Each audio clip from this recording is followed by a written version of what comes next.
मिटवण्याचं काम वारीच्या पांडुरंगाच्याकडे जाऊन पायी जाऊन मागणी सगळे भक्त करायचे।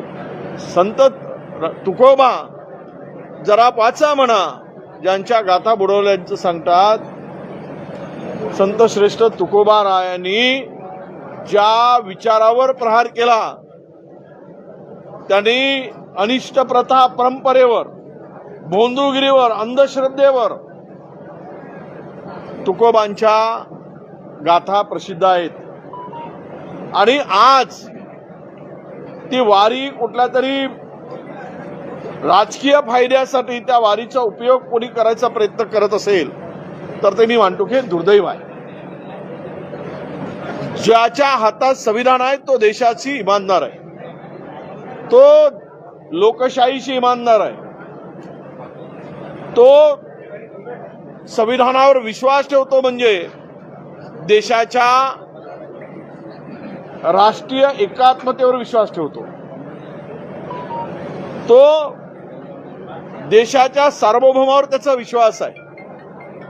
आणि त्या व्यक्तीला जर अर्बन नक्षलाईट म्हणत असतील तर त्या विचाराला बाबासाहेब आंबेडकरांच्या या पवित्र अशा संविधानाला आणि ते वाटणाऱ्याला जर अर्बन नक्षलाईटची उपमा दिली जात असेल तर मला वाटतं की यांच्या दिवाळखोरीचे, यांच्या अकलेचे दिवाळे निघाले।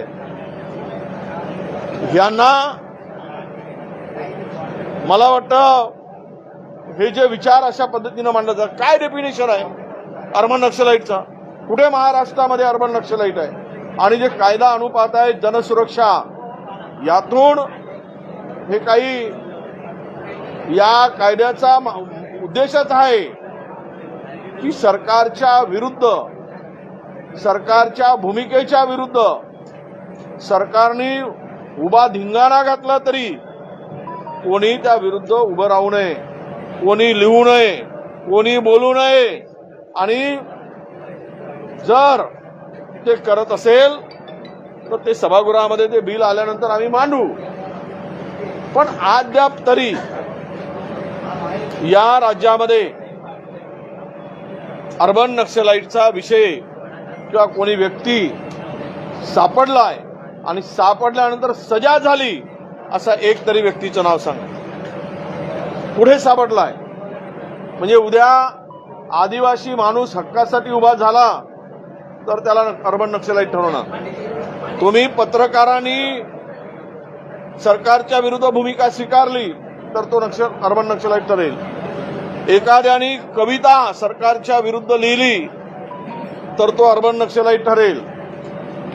एखाद्या व्यक्तीने सरकारच्या चुकीच्या धोरणावर प्रहार केला तर तो अर्बन नक्षलाईट ठरवला जातो। जर मी शेतकऱ्यांच्या हक्कासाठी मोर्चा काढला तर मी उद्या अर्बन नक्षलाईट ठरवून मला 2 वर्षासाठी 3 वर्षासाठी आतमध्ये घातलं जाईल। नॉन मेलेबल अफेन्स तो बिल आणि त्या बिलातली तरतुदी आम्ही आजच पत्र देऊन जे संयुक्त समिती अध्यक्षाच्या आमच्या बावनकुळे साहेबांच्या अध्यक्षतेखाली झाली त्या समितीच्या ज्या काही शिफारशी आहेत त्या शिफारशीच्या सत्यप्रती मागितल्या, त्या प्रोसिडिंगची कॉपी मागितली आणि किती लोकांनी त्यांचं मत त्या ठिकाणी मांडलेलं आहे, किती लोकांनी त्या ठिकाणी त्या बिलाच्या संदर्भात भूमिका मांडली आणि काही सूचना दिलेल्या आहेत, सुचवलेल्या आहेत, दुरुस्ती सुचवल्या आहेत, या संदर्भातली माहिती मी आज मागितलेली आहे। परंतु मी सांगेल जे वारंवार निष्ठा बदलत आहेत त्यांना बाबासाहेबांचं संविधान कळत नाही, केवळ स्वतःचे नाकर्तेपणा लपवण्यासाठी अर्बन नक्षलवाद आणायचा। आणि वारी म्हणजे काय, हे येण्याच्या पूर्वीची वारी आहे। यांचा विचार महाराष्ट्रात पुढे येण्याच्या पूर्वीपासून ही वारी आहे। ही वारी एकतेची, ही वारी मानवतेची, ही वारी माणुसकीची, ही वारी माणसाला माणसाशी जोडणारी आहे। म्हणून याला धार्मिक स्वरूप देऊन एखाद्याने संविधान वाटलं म्हणून त्याला अर्बन नक्षलाईट ठरवण्याचं पाप जर करत असतील तर त्यांना त्यांची अक्कल ही विकृत झाली आहे असं मी मानतो।